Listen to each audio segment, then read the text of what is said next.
story we have been following throughout the past 2 days surrounds the superstar herself, Caitlin Clark, the WNBA star, the Indiana Fever star, Caitlin Clark. She's going to miss all the action on the court. Caitlin Clark gets hurt, and guess what? Your demand vanishes because people ain't going to pay up to see these athletes that are ungrateful that their sport's growing. People aren't paying up for that. And we are here, right here. The tickets for this game, for this All-Star game, they've dropped by 50%. What was meant to be Caitlin Clark's WNBA crowning week in Indianapolis has devolved into a nightmare.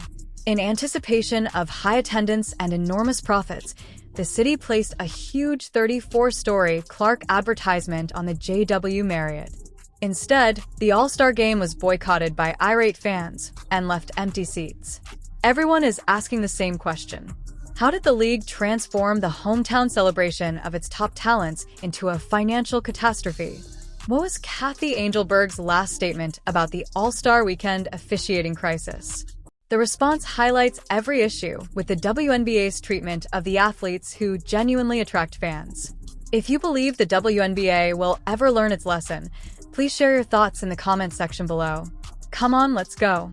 You come to Indianapolis, look, this is what everybody's been talking about. This right here, Caitlin Clark, the banner right there on the JW Marriott. It is 34 stories banner, unbelievable. It's the largest banner ever on the JW Marriott. You may think about the bracket. Remember back in the NCAA tournament back in 2021? Yeah, it's bigger than that as well. 113,000 square feet. It is unbelievable. And you see what it says, from downtown in my town. No doubt, this is something that is grabbing everyone's attention. And who else better to be on that than the star herself, Caitlin Clark? Indianapolis spent months getting ready for what they believe to be the most significant WNBA weekend ever. At the airport, the city installed a replica all-star basketball court. Local companies increased their workforces and stocked up on supplies. When tickets went on sale, Gainbridge Fieldhouse was completely sold out in a matter of hours. According to TickPick, the average resale ticket price was $262, with the top seats fetching thousands of dollars. The entry price was $121, the highest in the history of the WNBA All-Star Game. Fortunate that Caitlin Clark missed it. The crowd would have been exploding. The crowd would have been exploding. The arena would have been exploding. Oh man, a big miss as far as the WNBA is concerned. Then came July 17th. When Clark announced his groin injury on social media, everything instantly changed. The ticket market could actually be seen collapsing hour by hour. After the news broke, the 262 average prices fell to $64 in a matter of hours. That is a 75% decrease in value. Additionally, vendors were in a frenzy. The market for resale fell into utter collapse. Suddenly, those who had purchased tickets as investments were attempting to sell them for steep losses. The admission fee decreased from $121 to about $65. Furthermore, purchasers weren't exactly buying in bulk, even at such incredibly low costs. This wasn't a slow deterioration over several days. On social media, this financial disaster was occurring in real time. You know what's even more cruel about this? Although this pattern had previously occurred, it had never occurred on this scale. When Clark skipped games during the regular season road game costs fell sharply after she had a quad strain in May. Prices for the highly sought-after Chicago game dropped 71%, while those for the Washington game dropped 47%. However, those were games from the regular season. The crash was unprecedented, and it happened during her hometown's All-Star Game. The first non-allowed of the season was going to occur at Gainbridge Fieldhouse. Consider that. For the largest basketball weekend Indianapolis has held since the NBA All-Star Game, a stadium that had been full for nearly 2 years for every Fever game was now facing empty seats. Everyone found the math to be hard engaged. Sellers who had spent thousands on merchandise for the All-Star weekend were facing enormous losses. Hotels and restaurants that had anticipated record attendance were suddenly considering cancellations. As the truth sunk in, the economic ripple effect extended throughout downtown Indianapolis. One guy missing a single game wasn't the only issue here. The most obvious message about who genuinely sparks interest in the WNBA was being sent by fans. Ticket prices don't plummet like this when other elite athletes are hurt. In essence, the market was stating that the All-Star Game wasn't worth going to without Clark. The collision revealed something that the league sadly didn't wish to acknowledge. One player served as the foundation for their entire season-breaking performance.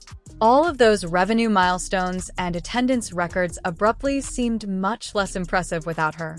There was more to Clark's groin injury than meets the eye. This was the unavoidable outcome of months of increasingly intense physical play that the officials would not stop. The referees continued to ignore their concerns as opposing players discovered they could snatch, shove, and beat Clark without facing any repercussions. $121 all the way down to just $64 after news broke that Caitlin Clark won't be playing. These are people saying, I'm done. I don't want to watch. Caitlin Clark's not. I bought tickets solely to watch Caitlin Clark in the All-Star Game. I made accommodations solely to get to Indiana to watch Caitlin Clark in the All-Star Game. She's injured. I have no interest in that anymore. People are selling their tickets so much so they just want off of them. 121, okay. You want it for 100? Oh no, okay. I guess I gotta lower it to 80. Oh, you don't want to buy it for 80? Okay, I guess I'll lower it to 70. You don't want to buy it to 70? I guess I'll lower it to $64. The WNBA is paying attention to these trends, and they're seeing firsthand what Caitlin Clark is worth to this league. From a great distance, Stephanie White anticipated this. All season long, the Fever coach has been criticizing the unfair officiating practices, claiming that they can play with a level of physicality against her that other players are not able to. White wasn't acting out of character. Referees ignored her as she watched her best player being battered in game after game. The ticket prices. The demand fell off a cliff. And it's not just the on-court product that suffers without number 22, Caitlin Clark. The entire weekend's economic opportunities have felt the fallout. Let's be honest about the events that took place on the court. The consistently poor second-rate officiating that was converting games into unsightly physical confrontations was criticized by the Washington Post. They actually proposed that the league adopt a bruise as its logo and no as its motto to call. It's not exaggerated. Every night, that was what the fans watched. Do you want concrete examples? With no calls, teams were hammering and hooking Clark. Defenders were shown on camera forcing her off screens, grabbing her arms, and fouling her on drives without using whistles. The referees merely observed it. This established a culture in which attacking Clark was accepted as a tactic by rival teams. But when it comes to the vendors in the arena, the shops in the arena, they're not going to have the same amount of people patronize their business as they would if Caitlin Clark was there. The surrounding restaurants, the surrounding areas, the surrounding attractions, they're not going to have the same number of people patronize their business as they would if Caitlin Clark was healthy. Here's what exacerbates the situation. Officials provided protection to other famous athletes throughout sports history. The biggest draws in the league are typically not treated like test subjects. However, Clark Shea was being crushed while the referees pretended they had forgotten their duties. The statistics demonstrate that the league is not doing enough to safeguard its players. Over the last 2.5 seasons, there have been 57 head and neck injuries. According to the same Washington Post report, small forwards and guards are being severely decimated. This isn't typical deterioration. This is a pattern of risky play that is permitted to continue. Lisa Leslie is fully aware of the groin injury Clark is dealing with. After overcoming her own groin injury in 2006, the WNBA legend cautioned that these problems can persist for months or even years. Clark now has to deal with the reality, since referees won't do their occupations. This wasn't a random basketball incident or bad luck. This was the inevitable result of a league that wouldn't defend its most important resource. This moment was the culmination of every uncalled grab, overlooked shove, each foul that went uncalled. The WNBA has now lost millions of dollars due to the officiating crisis, which also reveals their total incompetence in running the league. Don't be shocked if your biggest celebrity experiences injuries as a result of your failure to safeguard her.